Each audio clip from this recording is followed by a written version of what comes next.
Olá, aqui é Maica Magalhães e estamos começando mais um podcast Um Rum para Não Render.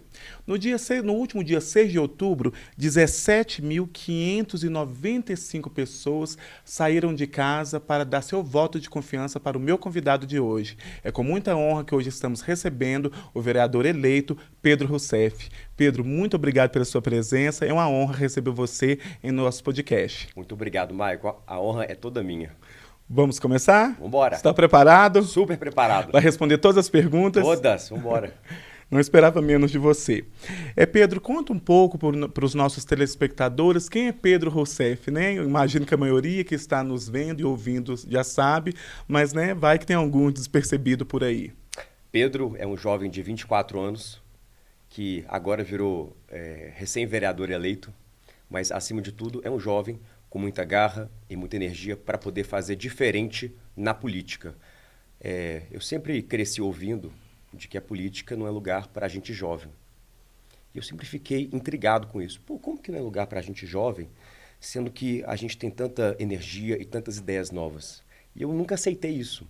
E eu, de fato, entrei na política, Michael, com 16 anos, quando eu vi de perto o golpe que deram contra a Dilma. Eu estava do lado dela, quando eu vi cada um dos votos dos deputados retirando uma presidenta honesta do cargo, uma presidenta que nunca roubou um centavo e tiraram ela porque ela não deixava roubar.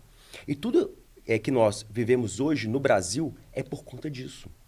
O avanço da extrema-direita, o avanço do bolsonarismo, ele surge em 2016 por meio do golpe, porque aí abre para Michel Temer assumir e logo depois ter um governo neofascista do Bolsonaro.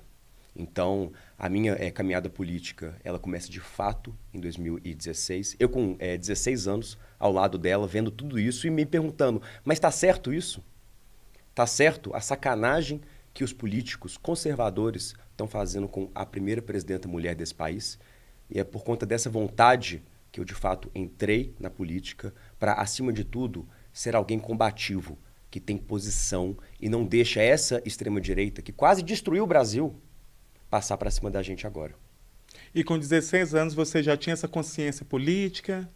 Eu tinha, Michael, porque é uma coisa engraçada, que eu sempre fui conhecido por ser o sobrinho da Dilma. A Dilma ministra de Minas e Energia, a Dilma ministra da Casa Civil, a Dilma presidenta 1, a Dilma presidenta 2. Então eu na escola, isso era tanto para o lado positivo, tanto para o lado negativo também.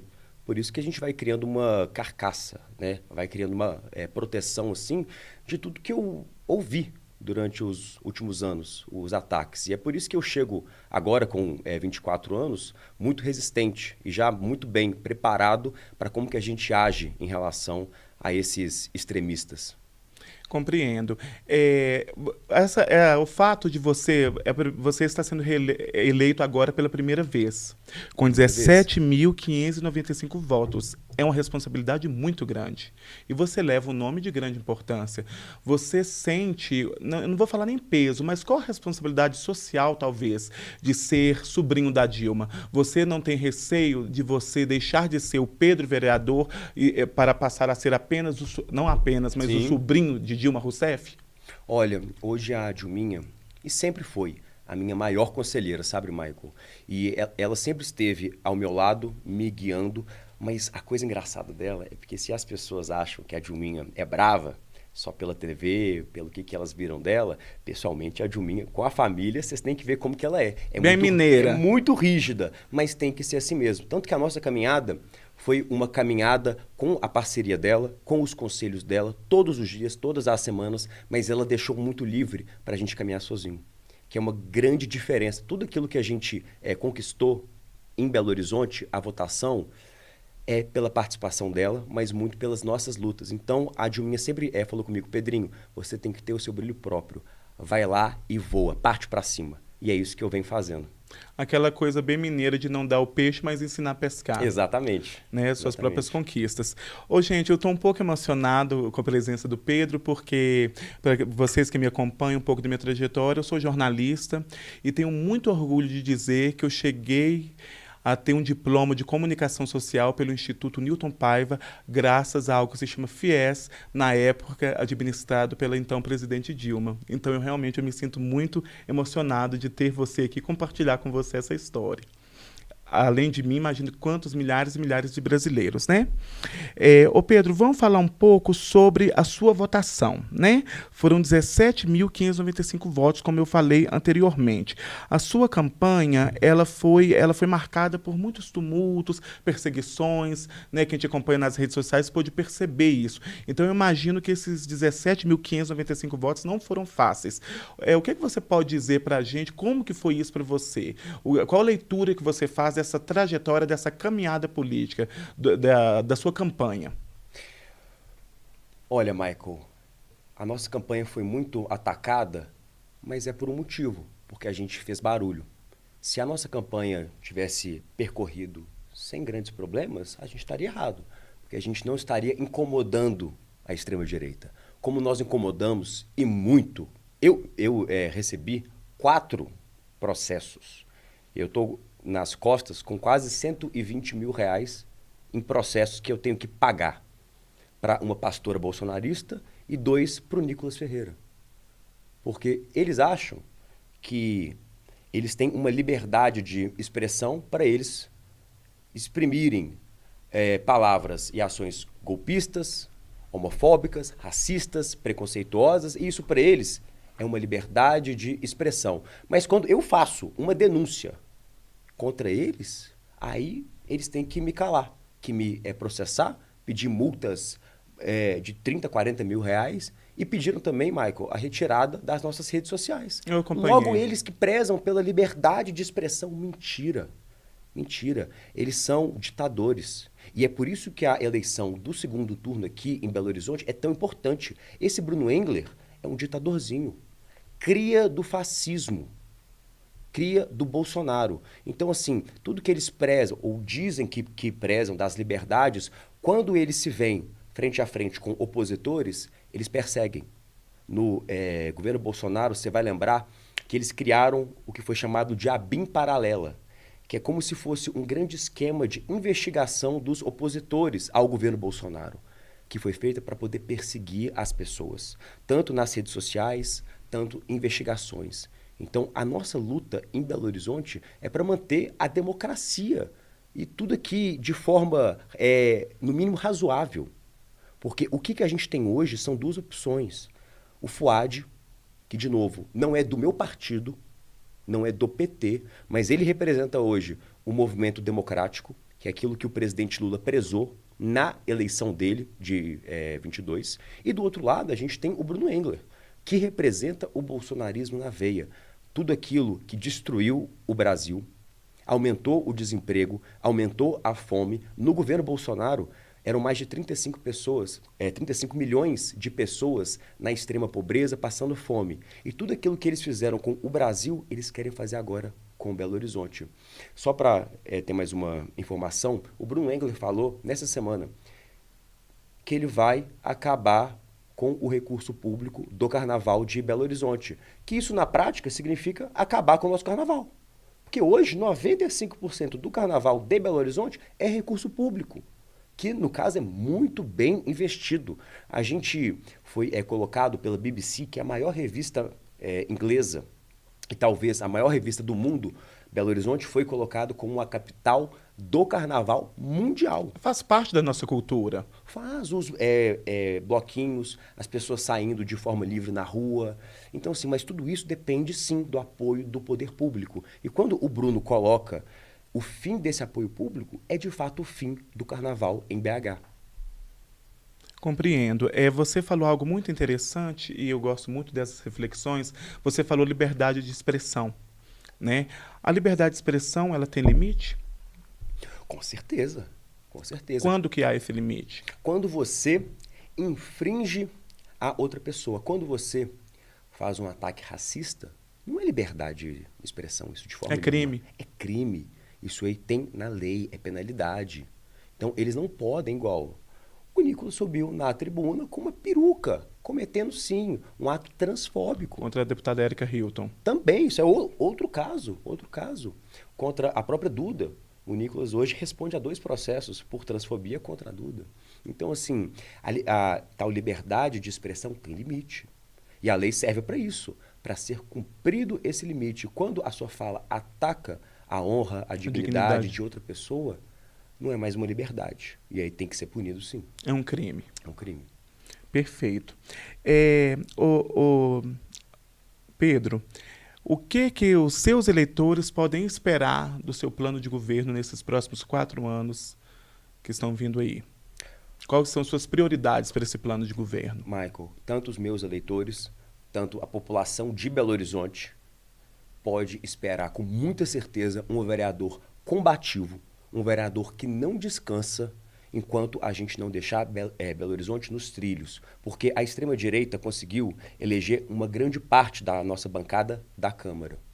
E talvez consiga eleger um prefeito bolsonarista. Então nós temos que ter um vereador que é combativo, que é jovem, com muita energia, porque eles vão tentar pautar projetos para destruir Belo Horizonte, como acabar com o carnaval, acabar com os bares, porque no projeto deles, por exemplo, eles querem acabar com a vida noturna, acabando 10 horas da noite, todos os dias. Sempre querendo voltar com a ditadura, né? Sempre. Então, assim, o que as pessoas podem esperar é um vereador combativo que não deixa a extrema-direita passar dos limites, um vereador que vai atrás e um vereador que, se tiver até mesmo que processar, partir para cima, é isso que eu vou fazer. Agora, nós temos ali 31 projetos que está no nosso plano de mandato, que foram elaborados a várias mãos, com muito carinho, porque Belo Horizonte precisa hoje pensar uma política grande. Por exemplo, Belo Horizonte, nos últimos 5 anos, quase triplicou o número de pessoas que estão na rua. Nós temos que ter um projeto para isso, que não é só falar, nós temos que melhorar, nós temos que resolver. Como que resolve? Qual que é o projeto para isso? A nossa proposta é um tripé: emprego, acompanhamento e moradia. Novamente, por quê? Hoje, grande parte das pessoas que chegam na rua é por motivos diversos. A família, o emprego, um dinheiro, ou foi expulso de casa, mas elas continuam na rua, aí sim, grande parte delas por conta das drogas. Se a gente não tem um acompanhamento psicológico, psiquiátrico para essas pessoas, não adianta fazer nada, que elas vão voltar para a rua por conta das drogas. O segundo ponto é a moradia digna. Hoje, nós temos 2 problemas nos albergues, que é onde que as pessoas passam a noite. O primeiro deles é que lá não tem as melhores condições. É sujo, tem inseto, tem bicho. O que custa? É totalmente desumano. Totalmente desumano. Então, o que custa a prefeitura? E isso eu tive hoje com o prefeito Fuad, que foi uma das pautas, e o prefeito vai investir nisso. A gente vai falar sobre isso. É a melhoria. E ele sim tem que melhorar mesmo. Então, assim, a questão da moradia é tanto para ter uma cama digna, um quartinho digno e também um ponto que ninguém pensa. O que a pessoa na rua tem? A única coisa que ela tem que é dela. Para além de pertences pessoais, um relógio às vezes, uma pulseira, uma escova de dente, uma roupa, ela tem um cachorro. É verdade. Um cachorro. Todo morador de rua que você vê tem um animalzinho ao lado dele. 1, 2, 3. Muito fiel, né? A gente vê os vídeos aí na internet, né? Quando às vezes um morador de rua passa mal, vai para o hospital, o cãozinho fica ali, é muito lindo. Vai lá junto. E tem animal que é melhor que muita gente. Né? Muita gente, com certeza, com certeza. Mas o que falta é também, nas casas de passagem, ter ali um pequeno canil, que hoje não tem. Hoje, as pessoas que estão na rua, elas só podem entrar se os animais ficarem de fora. E como que você que está na rua, que só tem o seu cachorro... Que tem sentimento, né? Você escolhe, eu vou entrar, mas o cachorro vai ficar para fora, no frio, com fome, ou eu fico para fora com ele. A grande parte escolhe ficar para fora com o cachorro. Então, assim, nós temos que ter inteligência de ter um investimento para construir pequenos canis, que não é um custo muito alto para a prefeitura, para que em toda casa de passagem tenha pequenos canis com água, uma toalhazinha, né, para o cachorrinho ficar lá, comidinha, porque aí as pessoas que estão na rua vão passar a frequentar as casas de passagem. Então, assim, são 2 até então: acompanhamento psicológico e psiquiátrico, moradia e trabalho, renda e emprego. quando as pessoas estão na rua, elas não têm renda. Nós temos que gerar para elas alguma renda, mesmo que seja mínima. Então, assim, a prefeitura tem condição, sim, de colocar eles em tarefas manuais, como varrer o lixo, varrer a rua, coletar latinhas, que para a gente parece pouco, mas não é. Para eles é muito importante, tanto pelo trabalho físico, trabalho manual. É uma terapia também, que né? É ajuda, ocupacional. exatamente, porque o trabalho manual, Michael, ele ajuda tanto pela questão da remuneração, que eles serão Dignifica, remunerados né, Pedro? também, mas dá outro sentimento para eles, de que eles estão fazendo algo útil e também as atividades manuais, elas são boas para o cérebro e para a pessoa esquecer a droga. Então, assim, o nosso tripé, que já foi comprovado em outras capitais, mundo afora, emprego, moradia e acompanhamento, dá certo. E é isso que nós vamos fazer em Belo Horizonte. Então, assim, essa é uma das pautas. A gente pode trazer outras. Por exemplo, eu sou um cara que vivo muito o centro de Belo Horizonte. Eu acho que a cara da cidade, de toda a cidade, é o centro. Com certeza. Se o centro não está bem bonito, valorizado, sabe, com muitas luzes, claro, seguro, limpo, a cidade ela fica prejudicada com isso. Então, um dos nossos projetos é justamente revitalizar o centro. E, de novo, não é só falar, eu vou revitalizar o centro. Não, nós temos projeto. No centro, hoje, nós temos por volta de 121 prédios abandonados, que sejam da prefeitura, do governo de estado, do governo federal. 121 prédios que poderiam facilmente virar, segundo o nosso modelo, um modelo tripartite, que é o quê? A parte de baixo são comércio para as pessoas empreendedoras irem criarem seu próprio negócio. E com isso já vira também mais renda de emprego, né? Exatamente. Então, assim, trazendo os comerciantes de volta para o centro, para além de gerar mais renda para eles, a gente volta a reocupar o centro. Então, assim, no nosso modelo é pegar cada um desses 121 prédios e fazer um modelo triplo, em que a gente coloca a parte de baixo como comércios, feiras, assim, espaços recreativos. Exatamente. A parte do meio, eu quero muito colocar espaços abertos ao público, porque as pessoas têm que viver Belo Horizonte. E eu fui conselheiro do CRJ, que é o nosso espaço, né, que fica ao lado da Praça da Estação, que é o Centro de Referências às Juventudes, que é um espaço grande de 3 andares, em que a gente faz várias atividades lá, abertas ao público, de dança, de música, oficinas. E eu acho um modelo que é muito interessante porque é gratuito e é democrático. Todo mundo pode entrar lá. Então, na segunda camada desses prédios, eu quero colocar espaços públicos para que as pessoas aproveitem e usufruam disso também. Oficinas, lazer, né? Primeiro emprego também, pequenos teatros ali dentro. Dar utilidade para esses espaços públicos mesmo. E a terceira parte, que é a mais importante, é a questão das moradias populares no centro. Quando a gente traz as pessoas para morarem no centro, a gente elimina ali muito estresse na vida delas, porque imagina só, você trabalha aqui no centro, mas você mora em Venda Nova. Pega 2, 3 ônibus para ir, mais 3 para poder voltar. Às vezes passa mais tempo dentro do ônibus do que no trabalho. Exatamente. Então, assim, pega um horário de pico, 6 horas da tarde. Como que a pessoa volta para Venda Nova? Como consegue manter uma qualidade de vida, né? Então, assim, não é nem pela questão financeira em si, mas a questão emocional, a questão de qualidade de vida.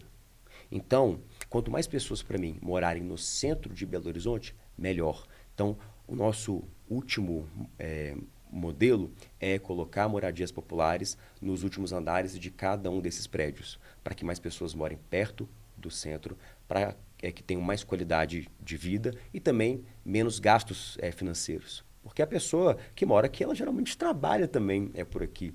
Então, a vida dela muda completamente. E gera mais oportunidades estando aqui, né? Morando e etc.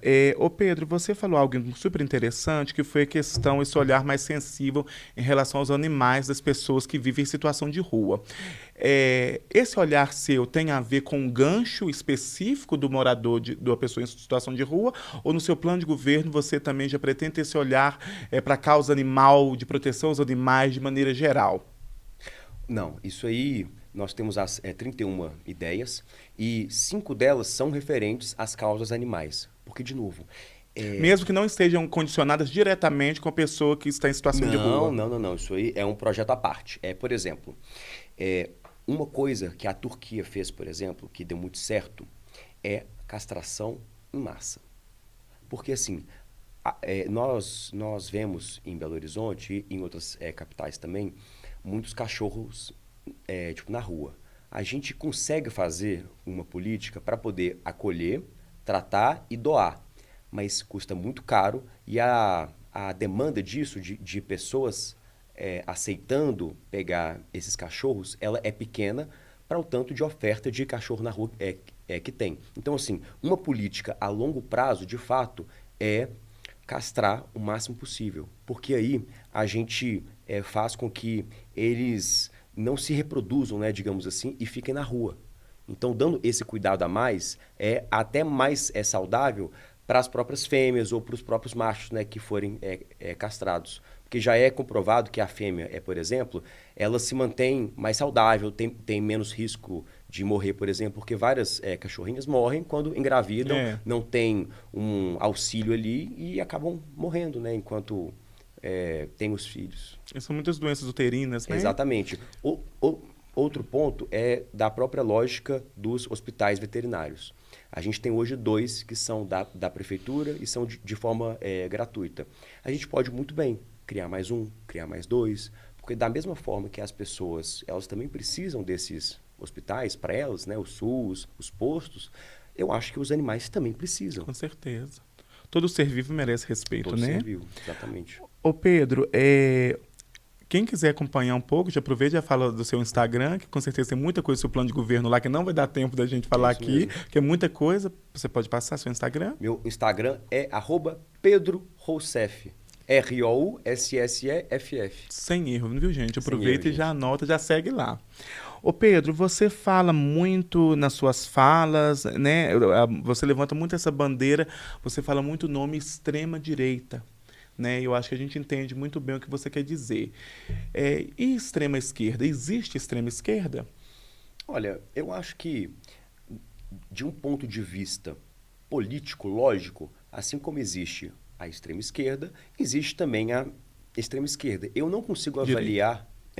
Perdão. Assim como existe uma extrema direita, também, de um ponto de vista matemático, existe o oposto, que é a extrema esquerda. Eu não consigo avaliar quais são as propostas de uma extrema esquerda, porque, na minha visão, não é dessa forma. Porque, enquanto a extrema direita, aí sim... Como que você acha que a extrema direita age? Então, a extrema direita, ela age de um ponto de vista muito extremo, no sentido que eles não respeitam as pessoas, não respeitam as instituições e não respeitam o processo democrático. Então, se for colocar isso de um ponto de vista da extrema esquerda, não tem nem comparação.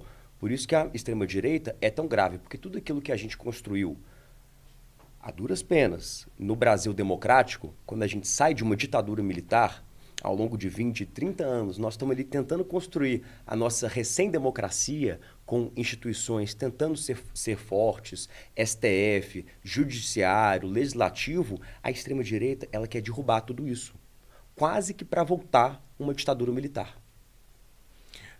No governo Bolsonaro, será que as pessoas não tiveram essa sensação de uma ditadura?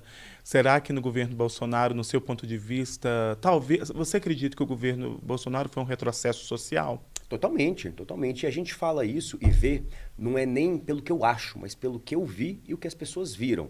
É só pegar os dados, porque os dados não mentem. O dólar subiu, o desemprego subiu. A fome subiu. Novamente, 35 milhões de brasileiros passaram fome no governo Bolsonaro. E bastou o presidente Lula assumir, que sorte, né, que eles falam, para as coisas voltarem ao eixo. Dólar caindo, desemprego caindo. Claro que não é de uma hora para outra. As coisas ainda precisam melhorar e o presidente sabe disso. Porque se tivesse tudo perfeito, não teria presidente, né? Poderia acabar tudo, mas não. Tem muita coisa para poder melhorar. E o presidente está todos os dias trabalhando para construir um Brasil melhor. Então, assim, tudo aquilo que a gente viveu no governo Bolsonaro, e digo mais, principalmente durante a pandemia, um presidente negacionista que tomou cloroquina, que havia falado que não tinha se vacinado, mas acabou tomando vacina para poder fugir do Brasil. E que não podia fazer nada porque não era coveiro. Exatamente. Então, assim, diversas falas, diversas frases, diversas ações dele mostraram, e mais uma vez, as urnas mostraram que o Brasil não queria Bolsonaro. Assim como agora, em Belo Horizonte e em São Paulo, por exemplo, nós vamos mostrar também que o Brasil continua não aguentando o bolsonarismo. O Brasil queria Lula de novo. O Brasil vai reeleger Lula em 26, pode ter certeza disso. Ó, anota aí, gente. Pode anotar. Ô, Pedro, você mencionou um pouquinho sobre a Prefeitura de Belo Horizonte. Quem que para o vereador Pedro Rousseff é a melhor opção hoje para BH?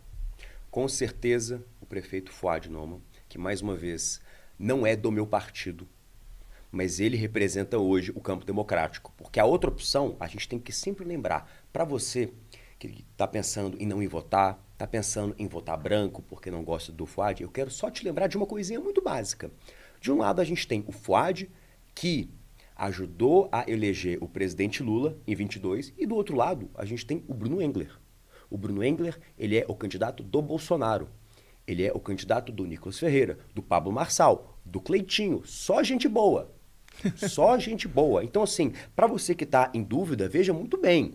O seu voto nessa eleição vale ouro. Você pode escolher de uma Belo Horizonte democrática, que as coisas vão continuar andando, ou você pode não ir votar.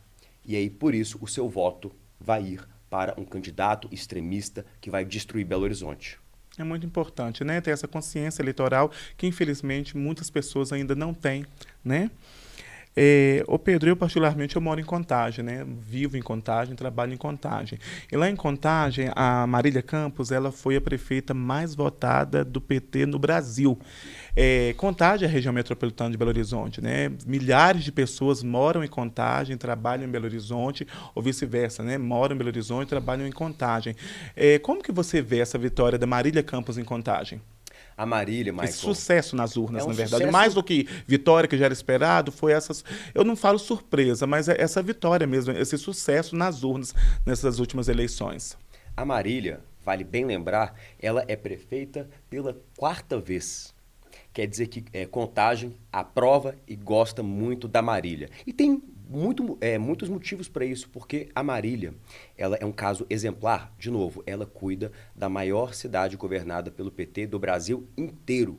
De São Paulo, de Rio de Janeiro, do Brasil inteiro. E a fórmula dela, por isso que a Marília é tão excepcional e tão competente, porque ela transforma as demandas da população em ações efetivas. A Marília é conhecida por ser a prefeita das praças, a prefeita dos shows, a prefeita que cuida das pessoas. Então, a Marília, para mim, ela é muito querida, tem um renome enorme justamente por isso, porque ela trabalha.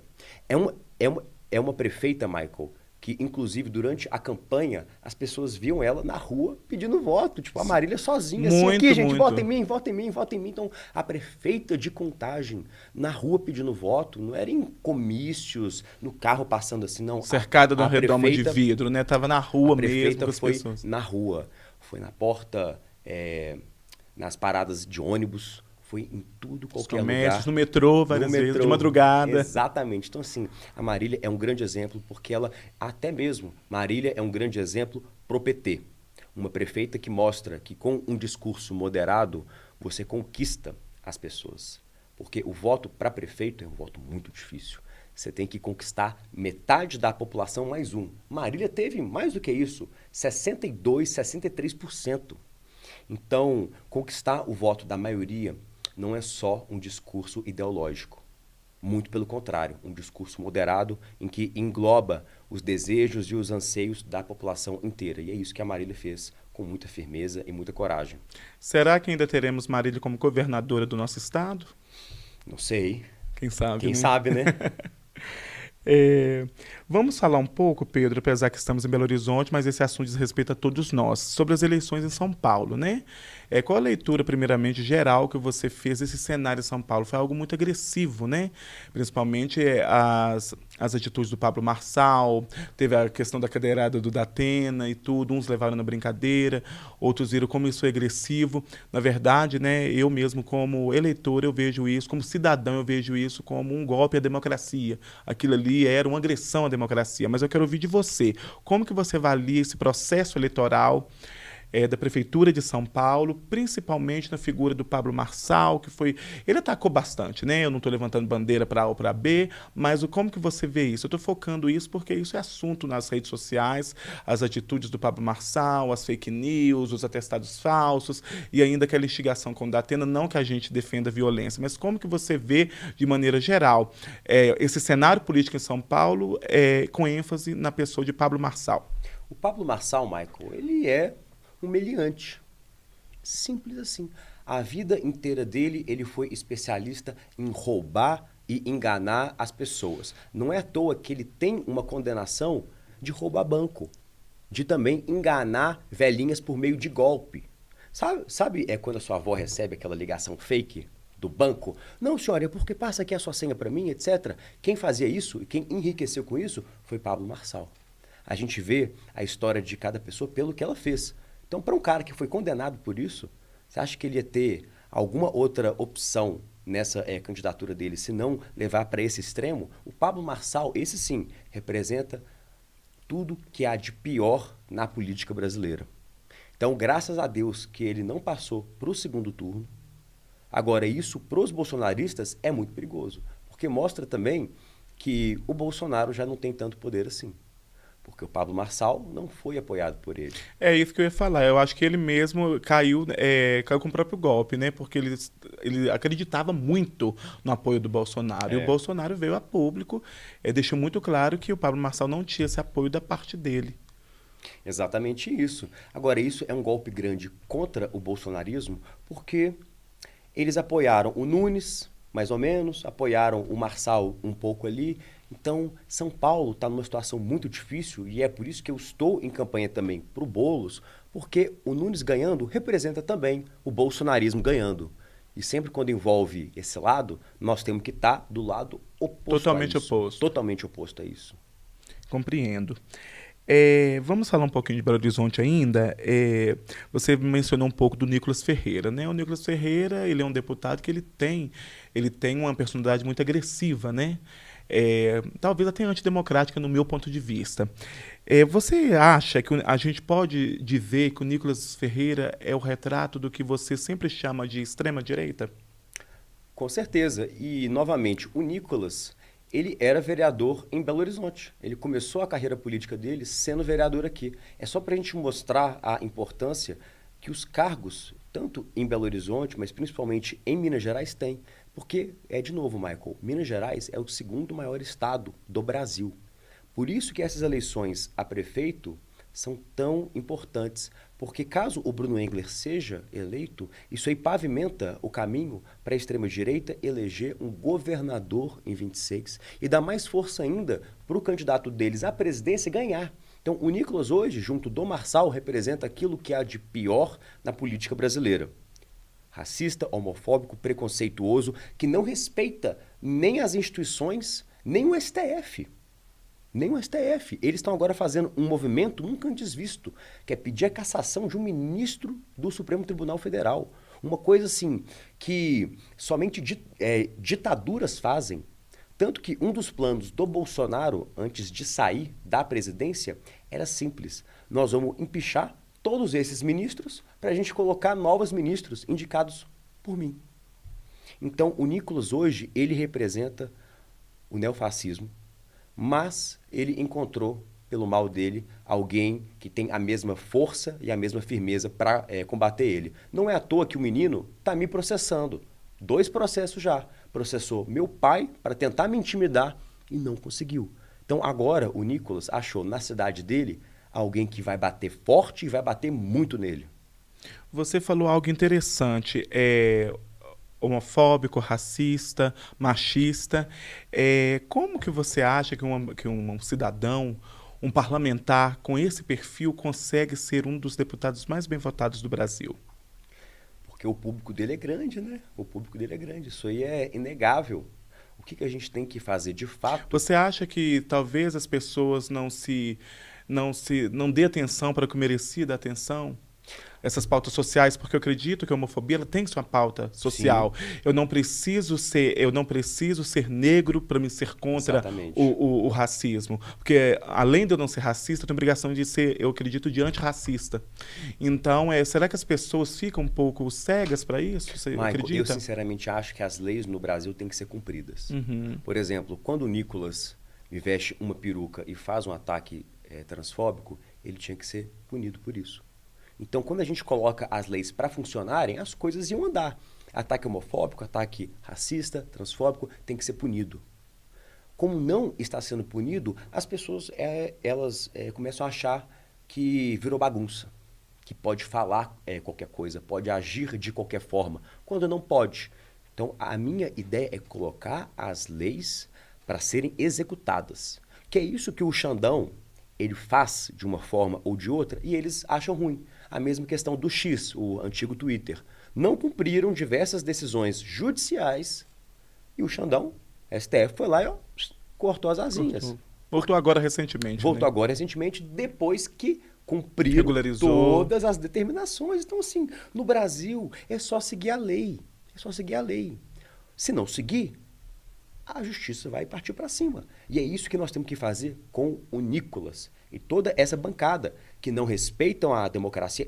Inclusive, Michael, o Bruno Engler participou e incentivou os atos golpistas que teve em Belo Horizonte, quando eles pararam a Raja Gabaglia, você lembra? Lembro.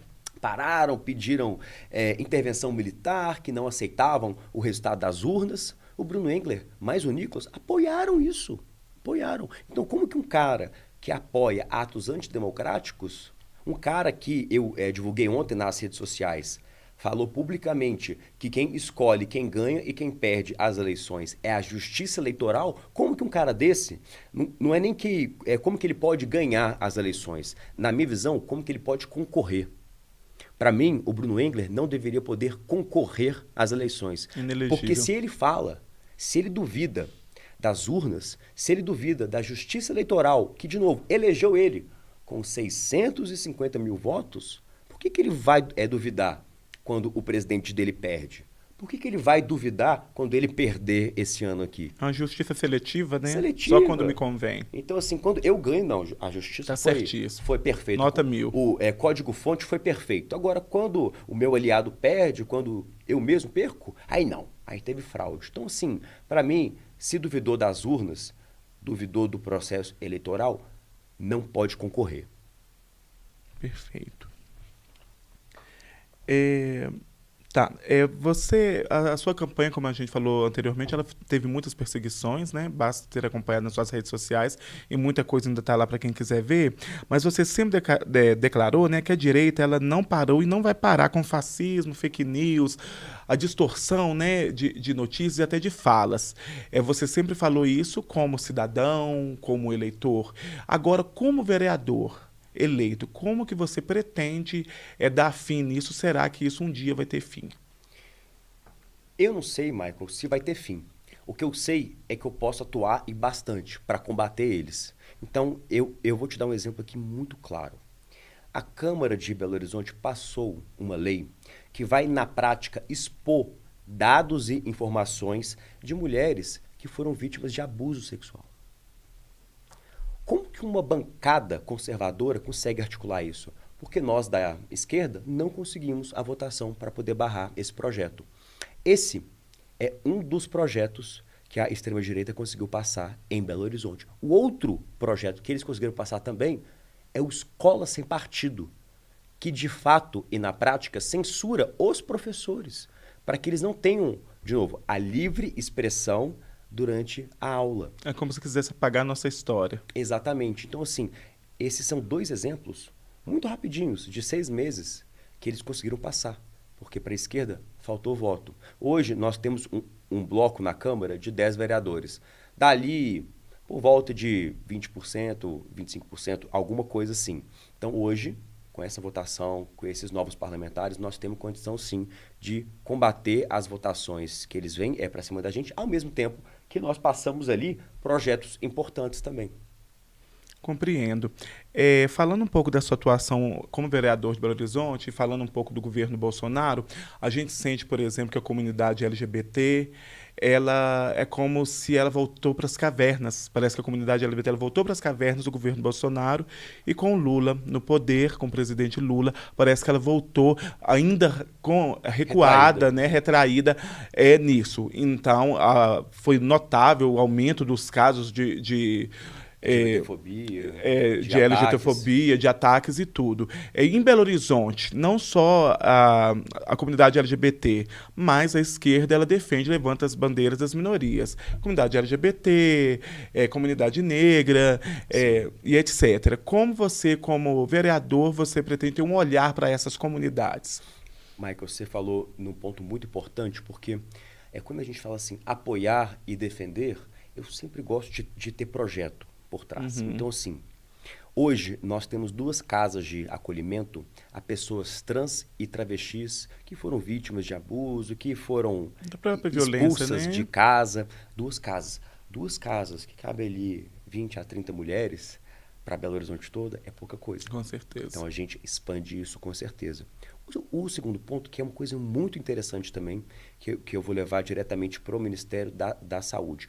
Hoje, vacina do HPV e acesso à PrEP é muito difícil.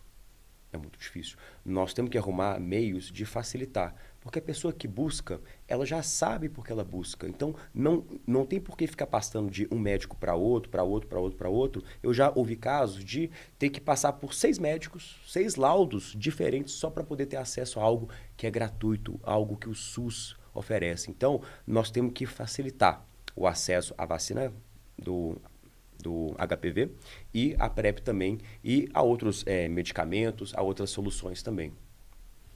Perfeito. Se você pudesse deixar um recado para os belo-horizontinos, para as próximas eleições na escolha do prefeito, principalmente para aqueles que estão em dúvida ou que decidiram que não vão ir às urnas votar, que recado você deixaria ou apelo? Eu faço um apelo, e aí já olhando para a Câmara, o apelo é muito simples, gente. Nós temos de um lado, novamente, um prefeito do campo democrático, um prefeito que ajudou a eleger o presidente Lula em 22. E do outro lado, nós temos o Bruno Engler, que representa o pior do bolsonarismo, que vai acabar com o carnaval de Belo Horizonte, que vai acabar com a parada gay, que vai acabar com a vida noturna, fechando todos os bares às 10 horas da noite, e representa também um movimento antidemocrático, que persegue os opositores, que não aceita crítica. Em resumo, nós temos um lado que é o lado democrático, goste do prefeito ou não. E do outro lado, a gente tem a destruição de Belo Horizonte. Então, gente, se você está indeciso ainda, ou pretende votar branco, nulo, não faça isso. Dia 27, Michael, é FUAD 55, para não deixar Belo Horizonte ser destruída pelos bolsonaristas. Anotem aí. Acho que é uma curiosidade um pouco, você já conversou com a sua tia Dilma após as eleições, o resultado das eleições? Já, é uma coisa engraçada, Michael, porque ela não chegou a tempo para poder votar. Ela saiu de Xangai e tinha preparado para poder chegar aqui às 2 horas da tarde, para poder chegar e pegar o restinho da votação. O voo dela de São Paulo me atrasa 3 horas. Nossa. E quando ela chega aqui, ela chega já com a votação terminada.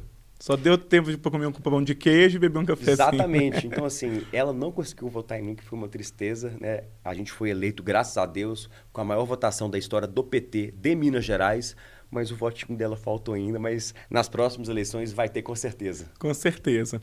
Ô Pedro, muito obrigado pela sua presença, fiquei muito honrado, viu? Especialmente muito honrado. Eu gostaria de te entregar um presentinho do nosso podcast, espero que você goste, tá? Obrigado. Estamos aqui de portas abertas para te receber, acho que você vai gostar. Que chique. Michael, muito obrigado, tá? Pelo carinho, pelo convite, eu estou sempre à sua disposição. Muito obrigado. Para poder voltar. E para todo mundo que ouviu a gente, viu a gente, muito obrigado também. E um beijo para todo mundo. Muito obrigado, pessoal. Até a próxima.